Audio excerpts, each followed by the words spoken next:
So, ladies and gentlemen, welcome to the Tech Stories number 84. Today, my guest is Sarma Melngailis.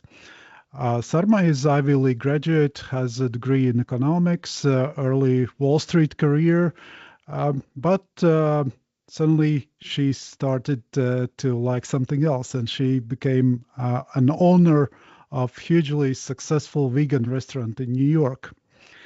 If you search Sarma on internet, then there's a documentary on Netflix. There's a new book written by Sarma on it's called The Girl with a Dr. Tattoo and published this summer. There are many interviews on different podcasts. So here I thought maybe not to repeat too much of what has been said so far, but maybe it makes sense to focus on our listeners in Latvia, because I know Sarma has some roots in Latvia and some inspirational and business side of the story, how to grow successful business and become a popular restaurant in New York, which is a difficult market as we know it. And of course, a little bit about Sarma's new book. So Sarma, thanks for your time and thanks for joining us. Yeah, thank you. This is the first podcast I've done where I wasn't asked repeatedly to first pronounce my name over and over, because usually people can't pronounce it, but it's a very welcome thing with a Latvian podcast host that we could skip that step. Yes, your name sounds very Latvian, and Yes. Maybe it's a good time to tell us about your Latvian roots. Well, my father was born in Latvia, and so my older sister and I were raised speaking Latvian, and with my grandmother, his mother, in the house when we were younger. I'm not good at all anymore at speaking Latvian. Perhaps it would come back to me quickly. But when my parents divorced when I was about 10, then I was no longer speaking Latvian in the house every day, and so I lost it for the most part. However, my older sister, she's still quite fluent. And but I understand you have been in Latvia. When was it, Yes. and what are your memories there? It was a summer in college, so I think it was 92 or 93.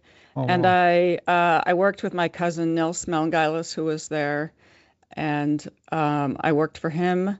He was working with Coopers and Lybrand at the time. And so I spent the summer there, and my sister Ilza was living there in Latvia. She was there for 4 years. So I went over and lived with her for the summer, worked for Nils, and had a great, amazing summer because there were a lot of American-born Latvians of my generation who then went over there during that time to open businesses or work, or just spend time there. So it was an amazing summer. A lot has changed since then, so I think it's a good time to visit now again. Yes, I was able to come back once. I think in 2013, I gave a keynote address at an event and spoke about branding and marketing. And so I was back visiting for about a week, and I got to spend some time with Martin Rītiņš at his restaurant. We did an event there, and then we filmed an episode of his show and had a lovely time. Yeah, it has been restaurant in Latvia #1 for a very long time. Unfortunately, Martin has passed away, but yes. but the restaurant is still working and doing quite well as far as I know. Yeah. How would you describe Latvia and Latvians to our foreign listeners? How would I describe? What's the question? How would you describe Latvia and Latvians to foreign listeners? What's your impression? Oh, I mean, I don't even know how to answer that question. Yeah, I don't even know how to answer that question. You mean to non-Latvian? To non-Latvians, yeah. Oh, I don't know. I would just say that the first thing that pops in my mind is that Latvians are very practical, no nonsense people, and whenever people give me a hard time all the time on social media and Instagram, everybody says, "How come you don't smile more in your pictures?" And somehow I think, you know what? It's just my Latvian roots. We don't like to smile in photos. Right. I'm perfectly fine inside. I just don't want to smile for the camera. But I somehow I think that's comes from my roots. Hmm. And when and why did your father move to the US? Well, he was very young, so they were in a displaced persons camp in Germany, and then moved here. I don't remember exactly what year it was, but must have been 1940s. Hmm. Yeah, so he was very young. They moved here. Yeah. Hmm. So because of the World War II. Yes. Hmm. Yes. Typical Latvian story, I would say, of that time. Yes. And now he is 86 years old now, but he had a career in like electrical engineering and physics at MIT, but now he started a brand that makes dupmais here, it's baked in Brooklyn. So that the dark rye bread, it's baked here in Brooklyn. It's sold in stores in New York and Boston and Washington D.C. and it's online, and he calls it Black Rooster Food. That's the website, blackroosterfood.com, which is, of course, that's the meaning of our last name, Melngailis. So that's given him a lot of meaning now to be able to bring that, and not just for Latvians that are living in this country, but a lot of people really enjoy that bread. Yeah. Is it popular? Latvians, of course, love Yes. rye bread. I have many friends who are non-Latvians who love it. I think they genuinely love it. They're not just telling me that. I've met lots of chefs and people in the food industry who really appreciate it and love it. It's just, of course, it's very different than what we're used to here, but Um,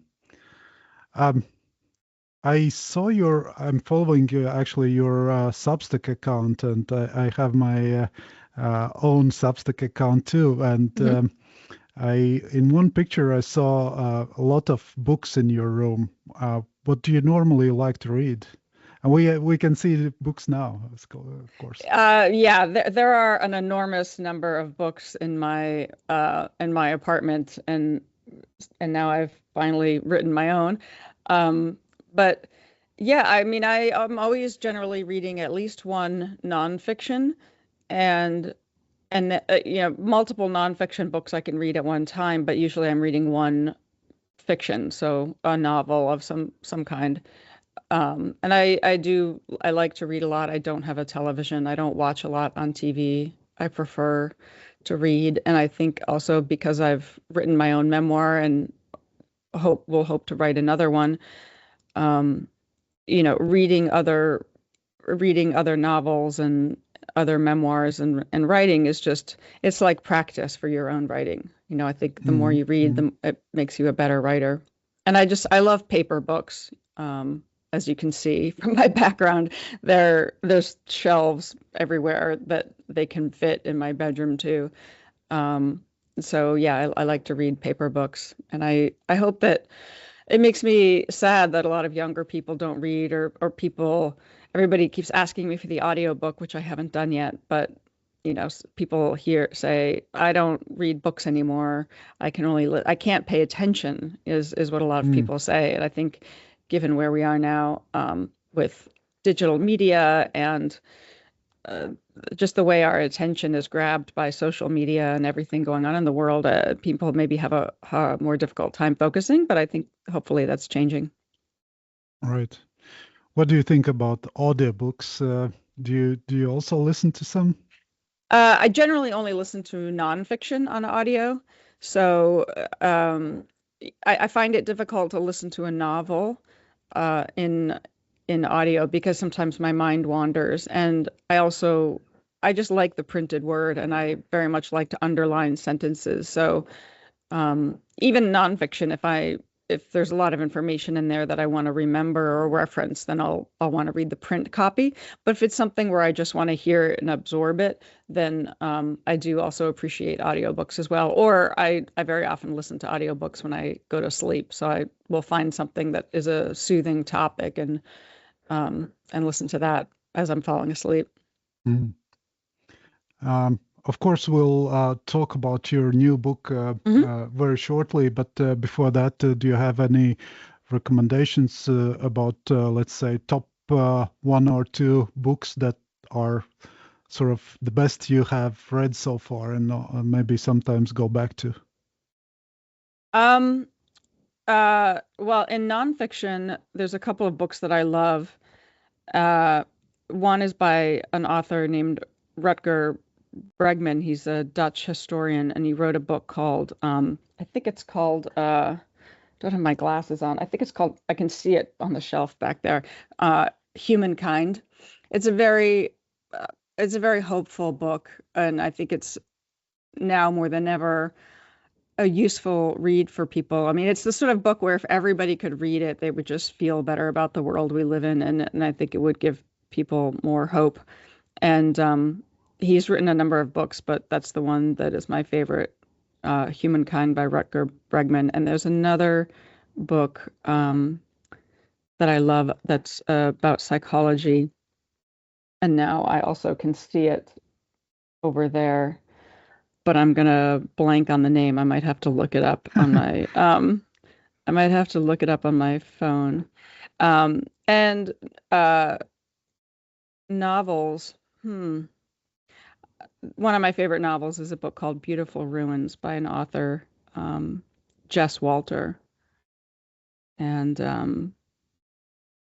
then another favorite is The Unbearable Lightness of Being, Milan Kundera. But I don't know. I'm always giving book recommendations to people. It very often depends on who the person is. You know, I'll think that, oh, this person, I can tell they would like such and such a book. Oh, here it is. I used to do this thing on Instagram where I would take pictures of my dog reading books. And so Wonderful. A lot of my favorite, and then I would put hashtag Leon reads books, but there's a book called Projections by Carl Deiseroth, which I think is one of the most beautifully written nonfiction books I've ever read. It's just, he's a beautiful writer, and he writes about various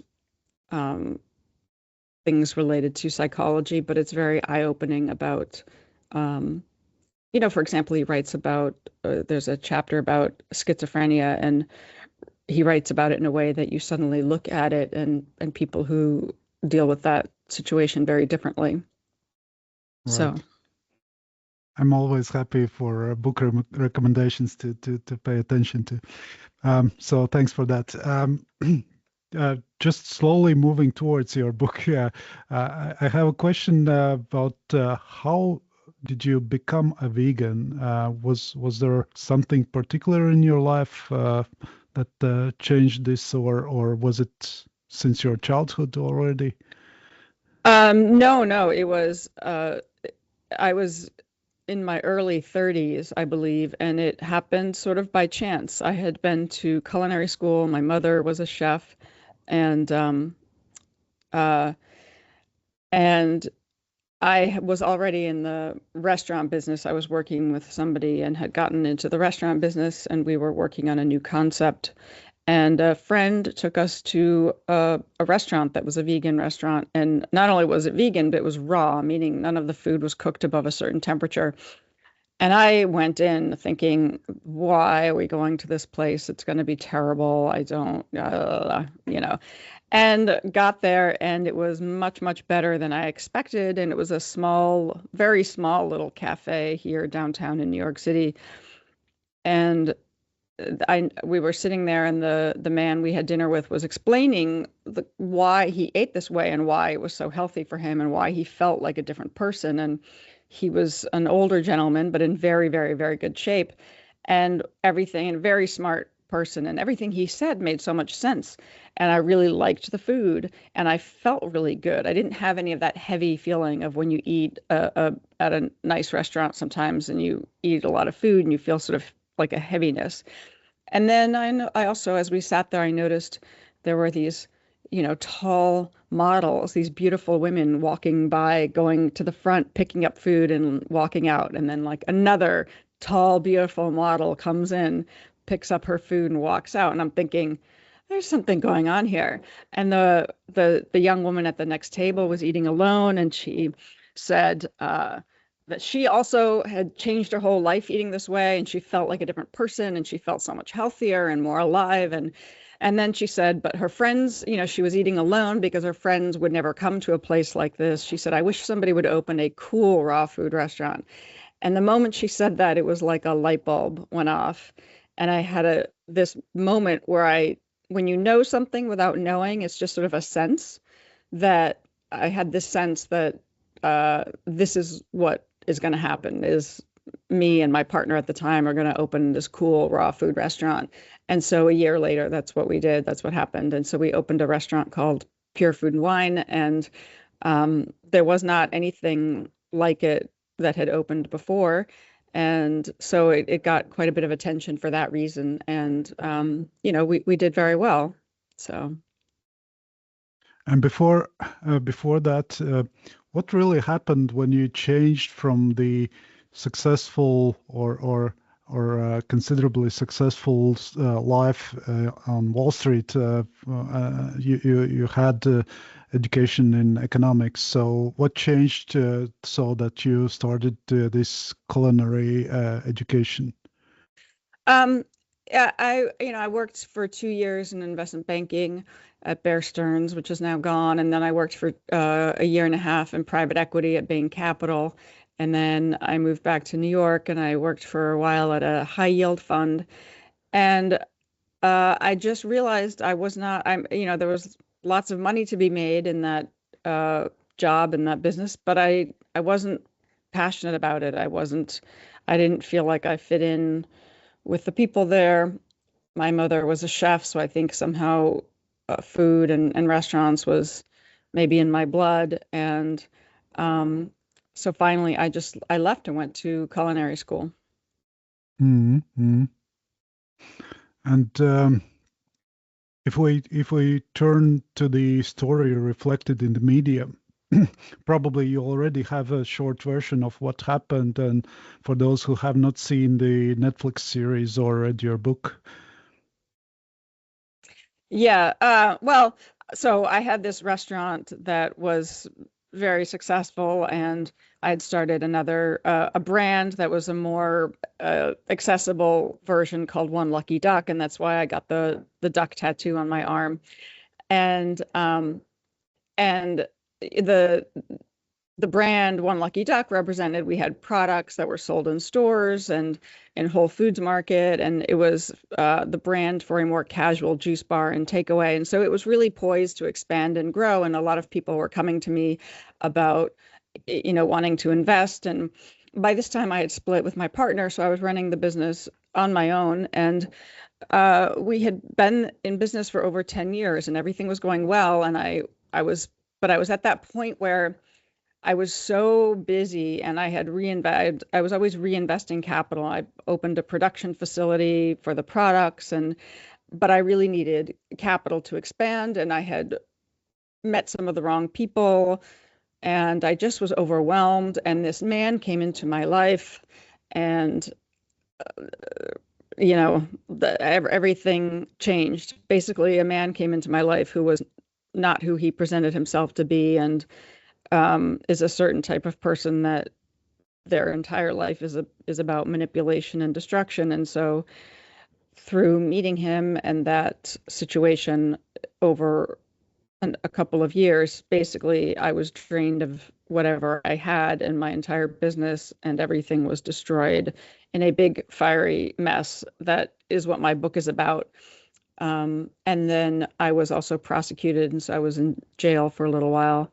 And yeah, and then Netflix made a show about it, which some parts of it were accurate, but some parts were not, and they left a lot of pieces of the story out, and really made it sensationalized as if for entertainment versus telling a really accurate story. So that was very disappointing and difficult for me. And also they, I was given a little bit of money early on to participate, and that all of that money went to my former employees who had lost money when my business went under, and that was supposed to be included in the show as well, but it wasn't. So there was this assumption that I'm getting somehow rich off of this Netflix show, and it's completely the opposite. And the situation with this man and how everything was destroyed left me in a substantial amount of debt. And then, so it's after everything that happened that was very difficult and painful, then it was sort of another layer of a difficult situation and facing the aftermath of that show. And what was it that Netflix misrepresented or misunderstood from the story? Well, they left pieces of the story out, and they presented it without any analysis of, people have a very hard time understanding how somebody, especially people don't understand how a smart person can be psychologically manipulated.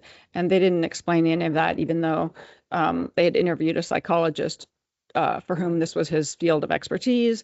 And they had interviewed a very successful man to whom this had happened, a very highly educated man who was also psychologically manipulated in a similar way, where he gave up millions of dollars. And they didn't include any of that. And then there was all these other little misleading things. They mischaracterized the way that I married this man, and then they put this audio phone call at the end that made it seem like I was laughing. They moved the text around, and the way they edited it, they moved my words around. So, he says something, and then the way I respond was different from how I really responded. They moved audio from another part of the call, made it look like I was laughing about everything that happened, which is very painful. I never predicted that the filmmakers would have done that, but they did.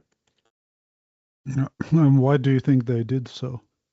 I can't answer that. I've been asked that question. I just think that some people don't have a level of empathy or ethics, and so or also I think a lot of that kind of behavior is normalized in Hollywood, where they just take people's stories and turn it into entertainment. And and I hope that noise isn't you hear the construction noise. No, actually we don't hear any noise, so good. That's all right.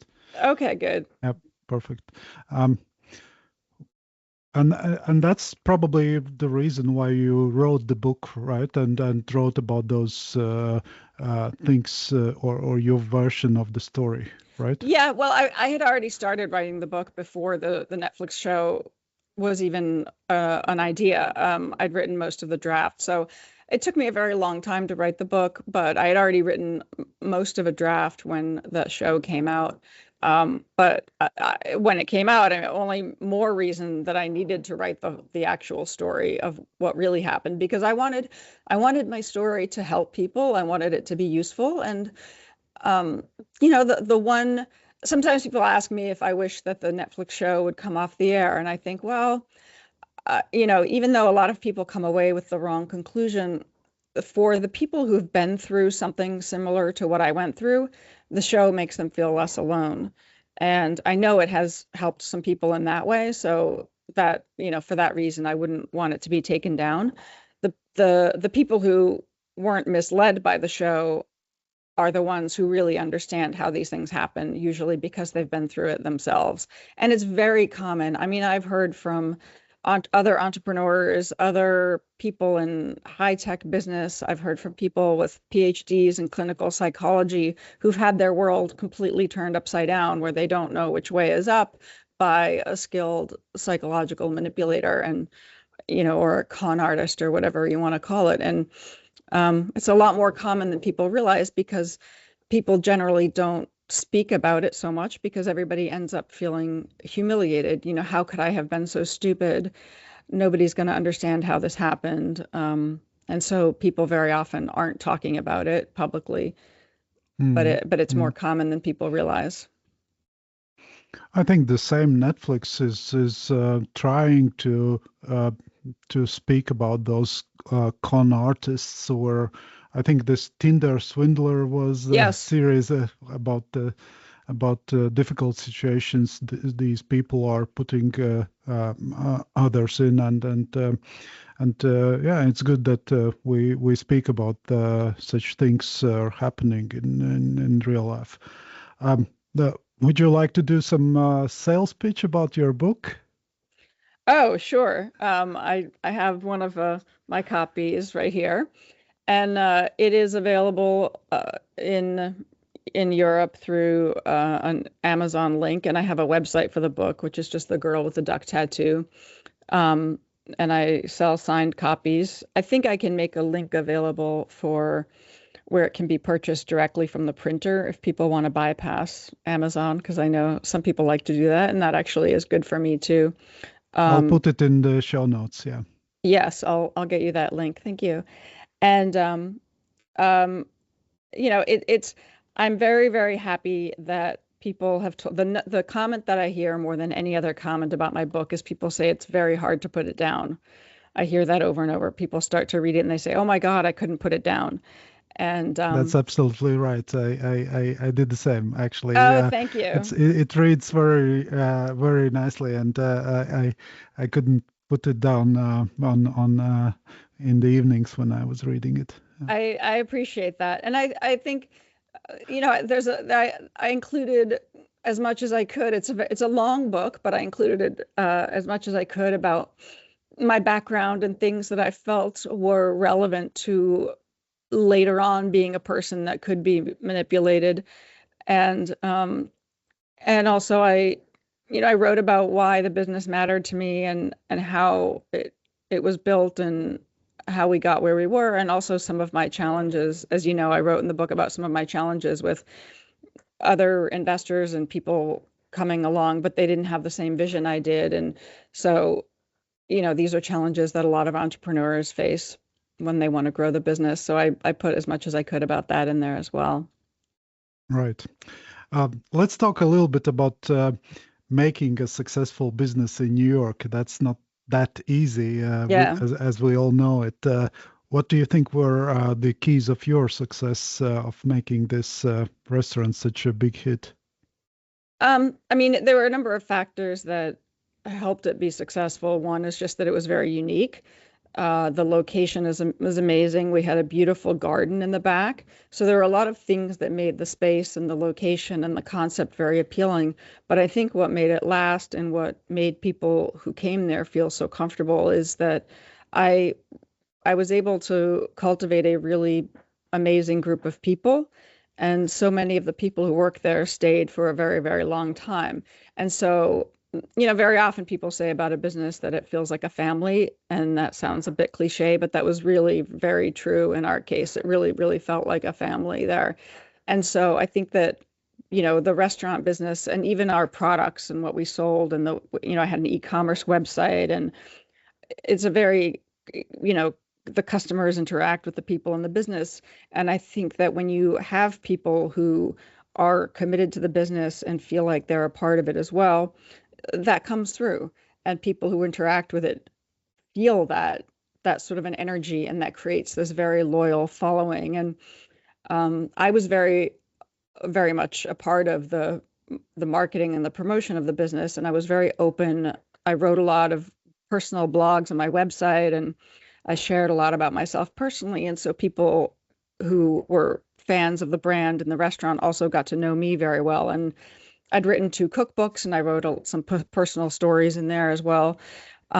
So it felt very, um, it felt very personal. And even in 2008, when there was an economic downturn and so many restaurants in New York City closed, places that had been around for a really long time, but we did okay because, again, it was a different kind of a restaurant, and there was nothing pretentious about it. Our food was expensive because the ingredients were very expensive and it was high-end food, but the atmosphere was more casual and comfortable, and again, it was very extremely healthy food with very, very clean ingredients that's very hard to come by at other places. So for that reason, we continued to do well even throughout the downturn. And yeah, but I think more than anything, creating an environment where people who work there really, really want to stay and they feel committed to it is probably the biggest factor that helped make us successful for so long. Mm. Yeah, I've heard many times that this personal branding and personal views or personal leadership is something very appealing to making a successful business. So it Yes. sounds like that was your case. And do you think that was the main reason also surviving and not only surviving during this downturn? So that was like the something that where you could continue this success even during hard times, right? Yeah, I think so. And even now I continue to be very open about my personal life, and that's always been. I've never been very good at pretending that I'm something that I'm not. And so, I'm very open and personal about current struggles and things that I'm going through. And, I will always remain that way, whether I rebuild the business or whatever I do. I wouldn't want to become, there's very often, especially nowadays, the way people present themselves on social media as if everything's perfect and lovely and everything's great in their lives. And I just present myself how I am. So I think that helps people have trust going forward.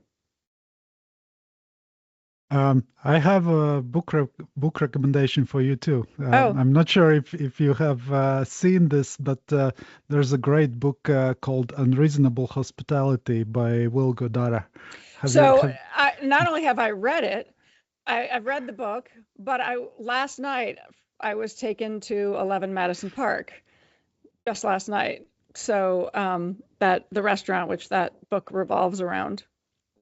Fantastic. Yeah. I saw Will from on the stage of Nordic Business Forum, and that was something amazing. And I quoted many things to my team from the book, and in short, for our listeners, that's a story about a restaurant in New York that climbed to the top of the charts of all the restaurants in the world. In the book, he wrote about principles that make a distinction between a great and exceptionally great restaurant. Like, for example, some emotions is that what people bring back home.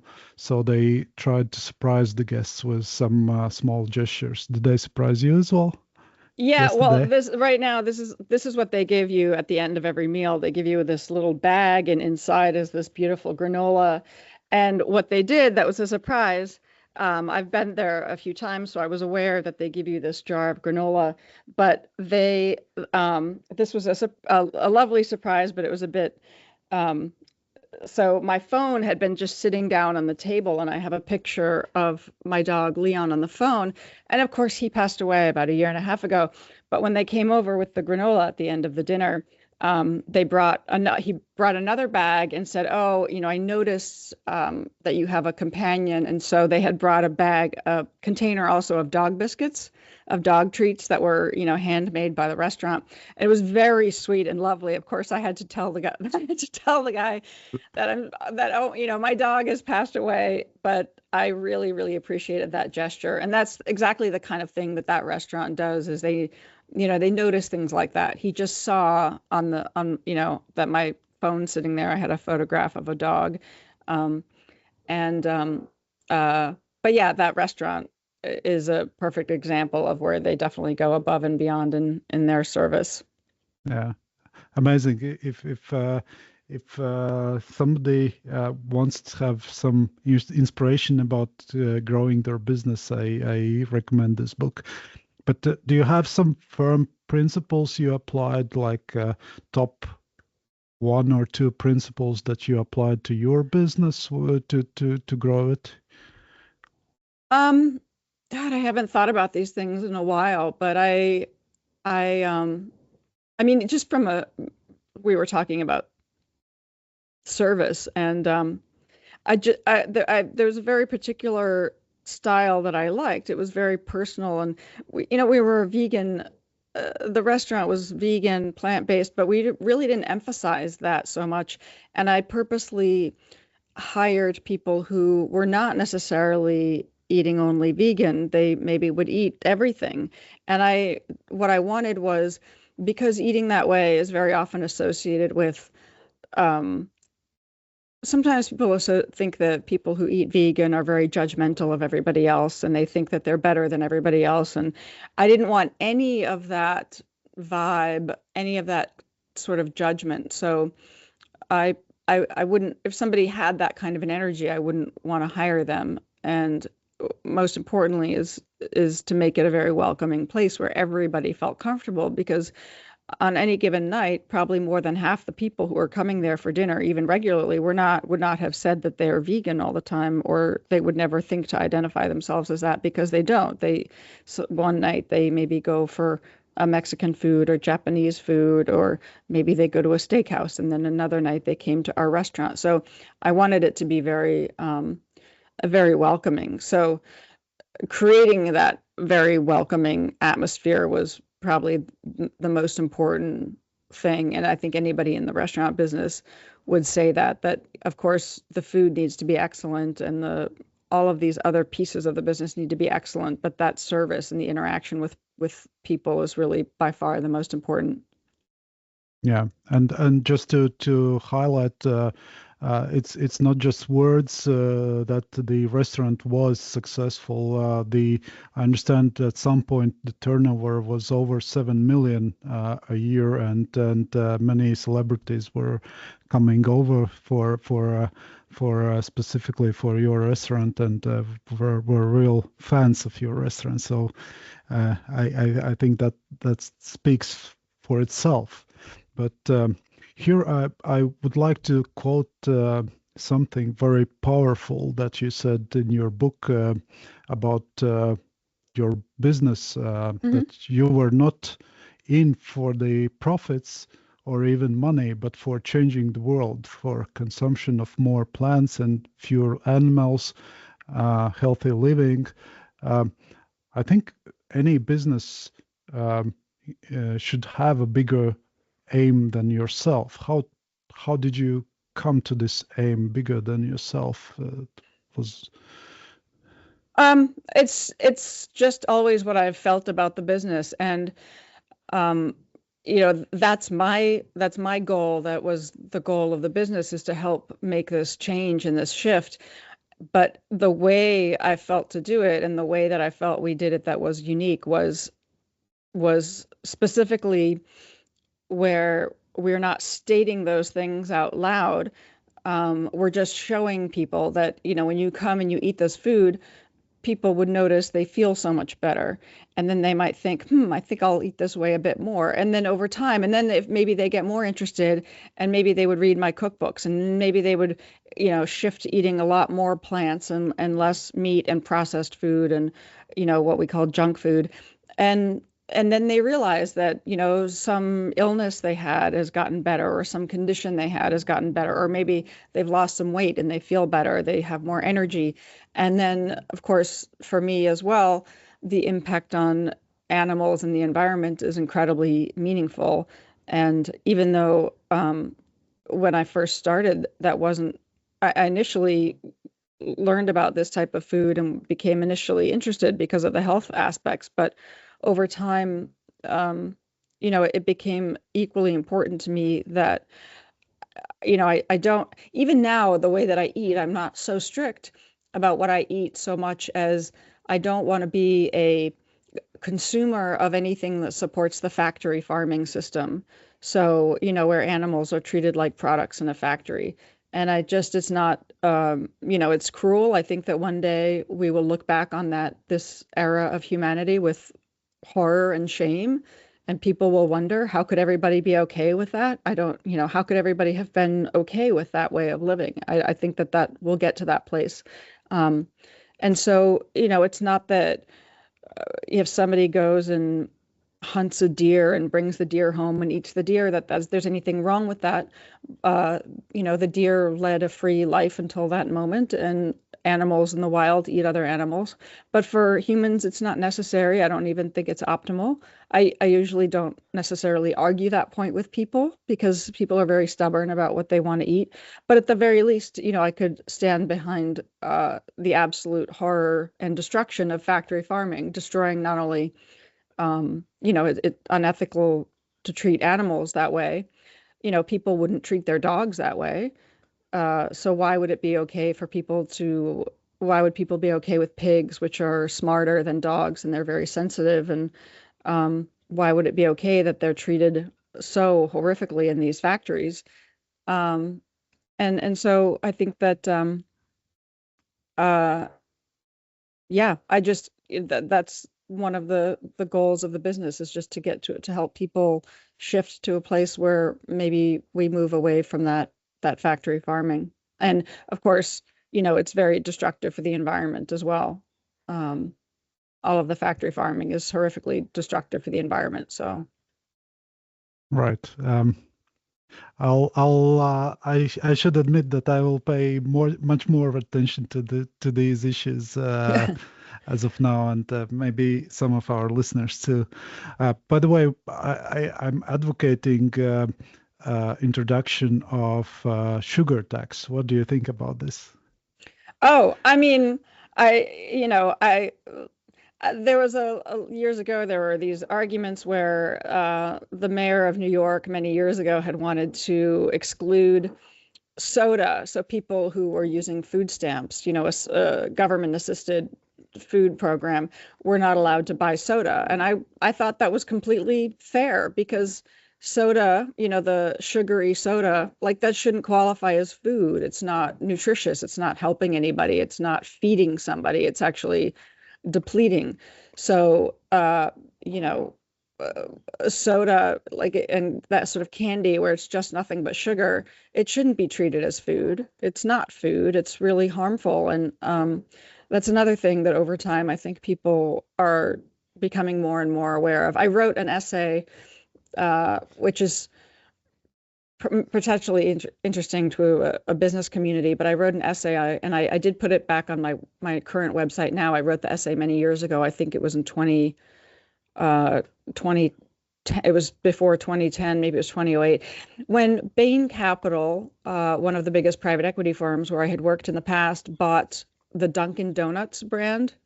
Dunkin' Donuts is huge here in the United States. It's, it's known for coffee, but it's known for donuts, which is just the sugary, unhealthy food.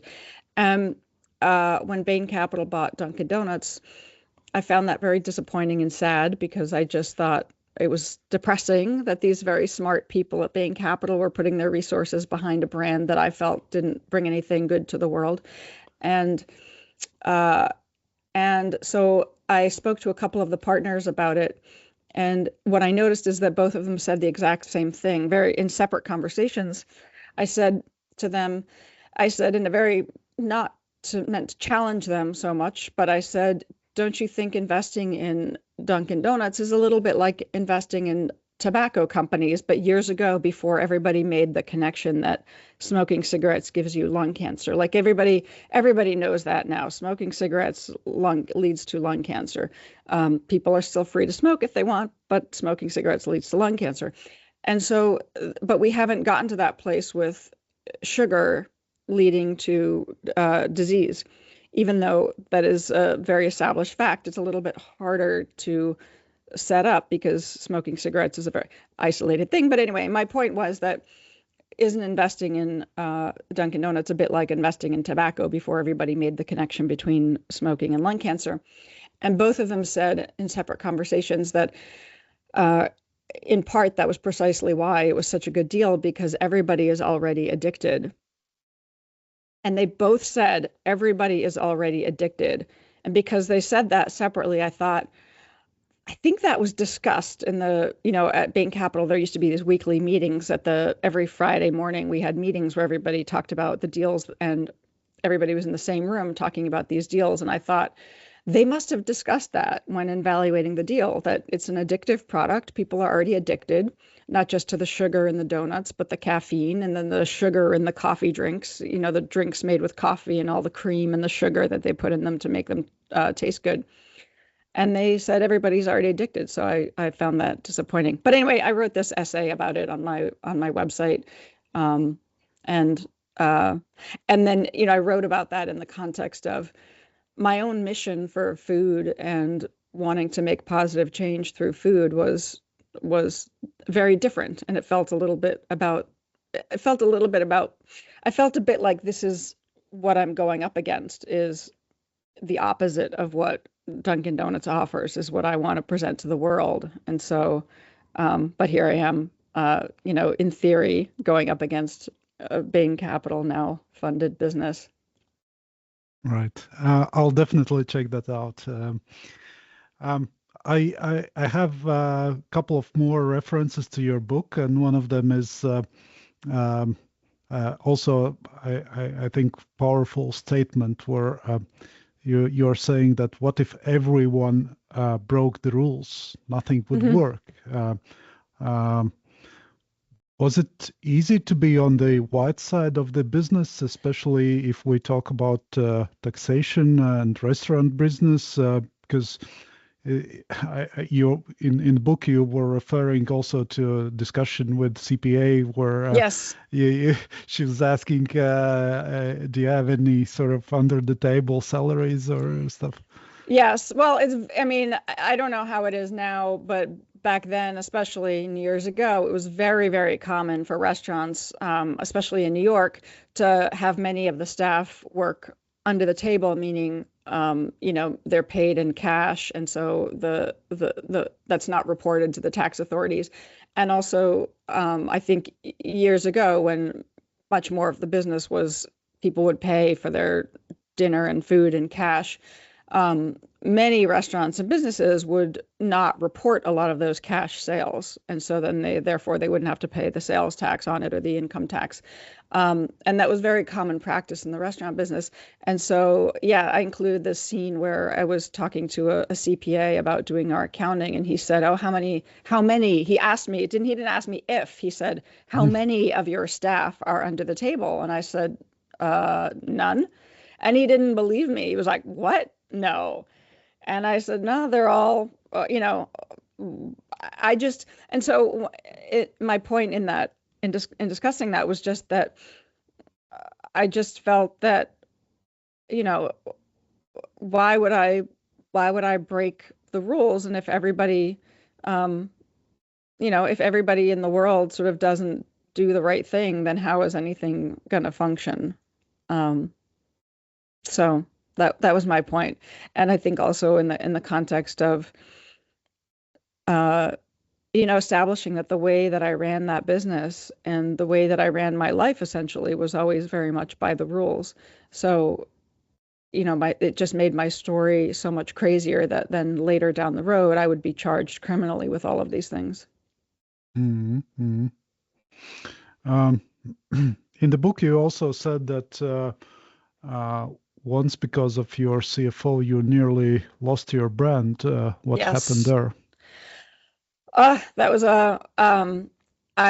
was a situation where I trusted somebody, and I put too much trust in this person, and he was very ambitious and almost got me involved in a deal where they would have taken control of the brand and pushed me to the side. And I think they thought, she can promote the brand, she can be the face of the brand, but we are business people and we know what's right. And I was very aware of that energy around my brand, and I still am, as I've been working on potentially bringing it back, that people see what an opportunity is financially, and they see that there's a demand for this in the future, and that this type of food, and it's a very unique concept with the marketing and the branding, and they see it as this money opportunity, but they're not thinking about the integrity of the brand.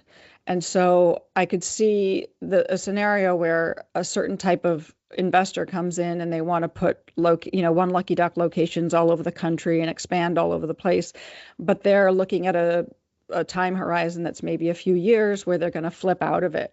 They're going to flip the business and they're going to take their return. And then I've seen that happen to so many brands where there's a very sweet, a good brand that people love and becomes very popular. And then the private equity type of money comes in, they expand really quickly, and the brand loses its integrity. And then they flip out and they sell to somebody else, and then the brand eventually just dies and deteriorates. And also usually they take the founder away from it. So it was a situation sort of like that where I realized that that's what they were trying to do, and doing it in a sort of a deceptive way to try to sort of trick me into doing a deal that I wouldn't have wanted to do. Mm. Basically tricking me into giving up control. Yeah, we have seen those deals even with Beatles. So earlier there was that's a long story, but maybe some other time. Let's talk a small bit about taxation. Is there something you like or dislike about the U.S. tax system while you were working with the restaurant? Oh my God, I've not thought about these issues, but a weird story that I've never had the opportunity to tell is that part of my story about what happened, that the Netflix show was about, this man at the end of our long time together, he takes me away and he's dragging me around the country, and I'm in a very dissociated state, and I'm cut off from the rest of the world, and I don't have my phone. And so, but I had these notebooks and I was always writing stuff, and I was trying to keep myself occupied. So I was watching a lot of news, and I was playing, little games on the iPad, and I had a notebook where I was writing all of these notes and things that I was thinking about. And I remember when I got the notebooks back finally after all of this happened, and I was going through my notebook, I had one day as an experiment thought, what if you took the tax system in the US and just completely got rid of it and started from scratch? And what would make the most sense and how would it work? And I drafted this whole tax plan for the country. I'd have to go find my notebook. But yeah, I mean, our tax system is completely messed up here. It messes up everybody's incentives. It's completely nutty that the very wealthiest people are able to get away with not paying taxes through various means. And then people who are not making as much money are paying a huge percentage of their income on a relative basis in taxes. And there's just a much better way to do it. I mean, I am all for capitalism, but it shouldn't be allowed to get perverted and corrupted. And unfortunately, that seems to be what happens. It's a system that ought to work if there's full disclosure and it's sort of everything's fair and out in the open. But instead, the way that our tax system gets so complicated, and then people are able to do all of these maneuvers to get away with not paying taxes. The wealthier that they are able to get away with not paying taxes. And then, of course, it's different state by state. So you get people moving from one state to another just to avoid taxes.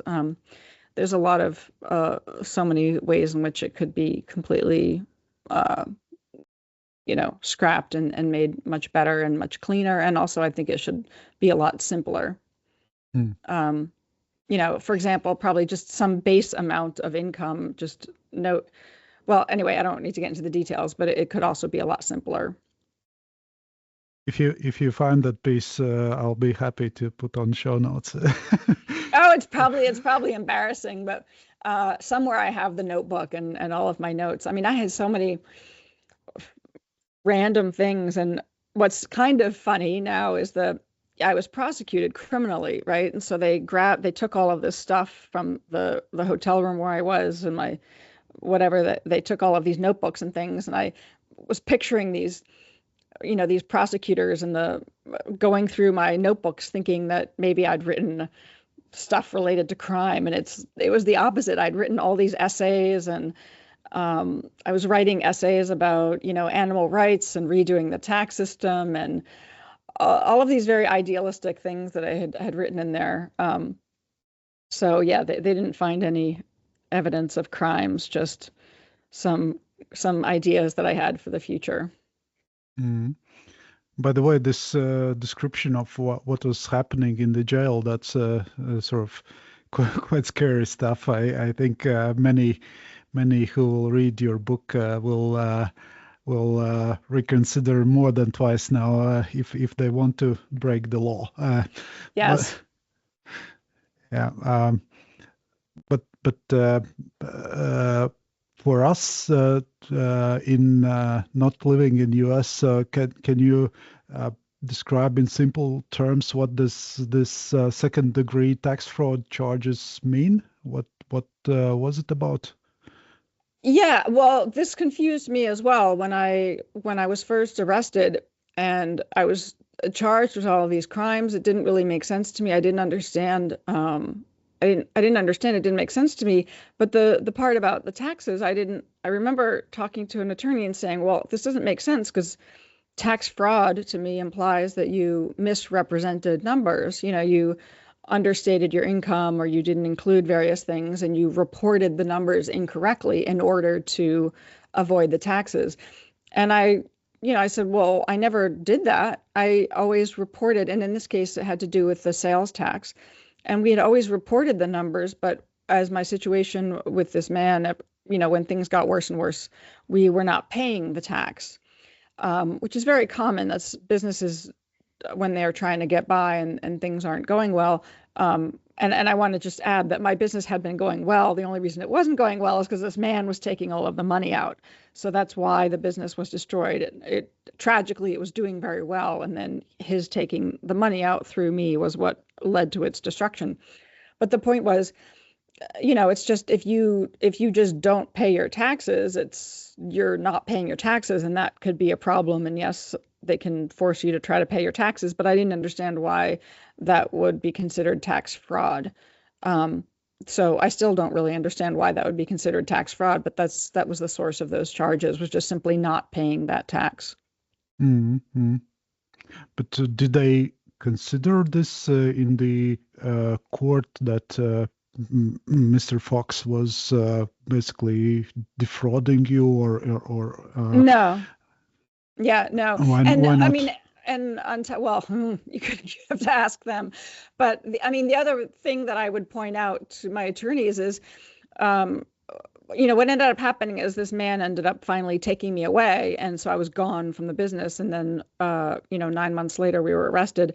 But before he took me away, I had made 2 payments of $10,000 each towards the sales tax that was owed. And so my point was, if I was a criminal that was trying to get away and run away with all this money, and this was my plan, why would I have given 2 $10,000 tax?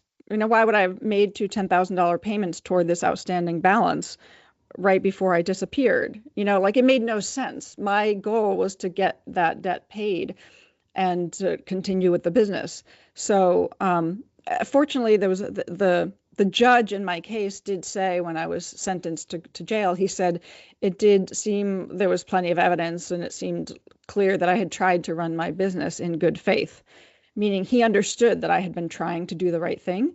But the situation is so complicated. And this was in 2016, 2017. Now there's laws about something called coercive control in many states, in some states, and then in the UK, they also made this a crime. But back then, it wasn't a crime, and it wasn't something people talked about. So the idea that this man had manipulated me and tricked me into doing all of these things wasn't really a very plausible defense. And in my case, the way the system works here is, if I had gone to a trial with a jury, it would have cost all this money that I didn't have. It would have taken a really long time, and it would have been really scary and very risky and very traumatic. And so, in the US, what happens so often is people they plead guilty and they negotiate for an amount of time. And it's just the easier way to get on the other side of the situation is to plead guilty. And that part was very painful because I felt like, in my core, I never had any intent of committing crimes. So that was very painful for me to plead guilty. But it did make me feel much better that the judge said that he believed, or it seemed pretty clear that I had tried to run the business in good faith. So I felt like at least he knew that I had been trying to do the right thing and just unfortunately got involved in a very messed up situation. And so I did have to go back to do 4 months of time in jail. But you know, I know, you know, people in this country are sentenced to very long sentences all the time for stuff. So 4 months is not a very long time to just be able to get my situation over with. Mm. Yeah, I think this 4 month says for itself, comparing to I understand 15 years that were possibly they were trying to claim initially for that basically corresponds to what you were saying, what the judge said, right? Yeah, and I, you know, it's very complex, but they always try to scare you with the biggest number of charges. And you know, when I was first arrested, even when I heard that, I thought that's crazy. But I thought, well, surely once they realize what happened, they'll just that why would they charge me when they realize what really happened? But I had a prosecutor who, I think in this country, there are a lot of prosecutors where their main goal is to win. They don't really care what happened or who was right or wrong or who meant to harm versus who didn't mean harm. They just want to, you know, win their case. And in my case, I certainly know the prosecutor. She very, very clearly hated me.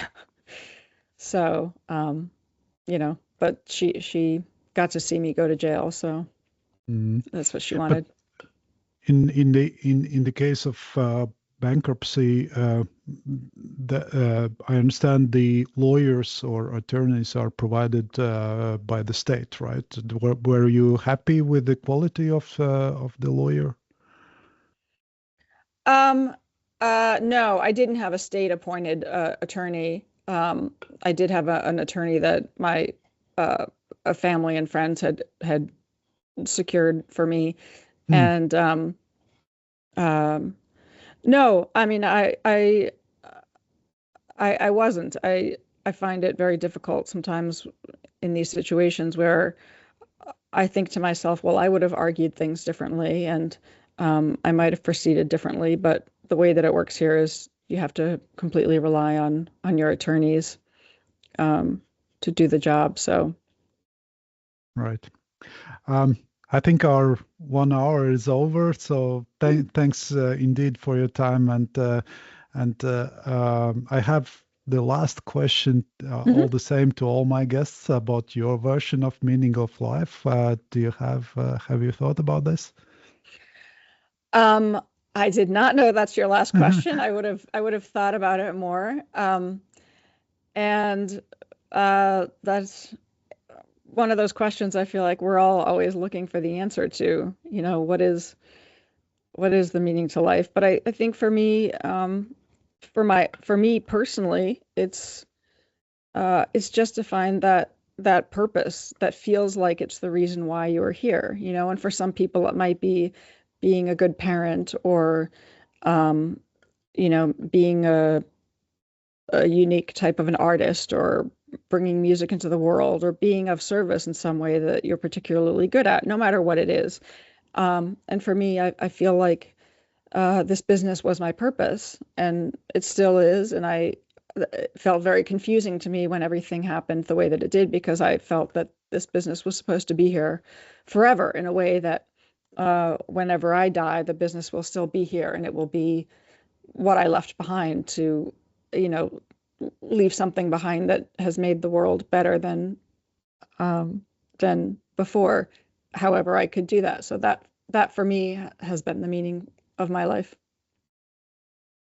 Fantastic. Ladies and gentlemen, Sarma Melngailis, it was very nice talking with you. And whenever you are in Riga, just let me know. I'll be happy to show you around. I will. Thank you. Thank you. And please remember girlwiththedoctor2.com. And there's a link in the show notes. And please buy the book and support Sarma. So thank you. Thank you.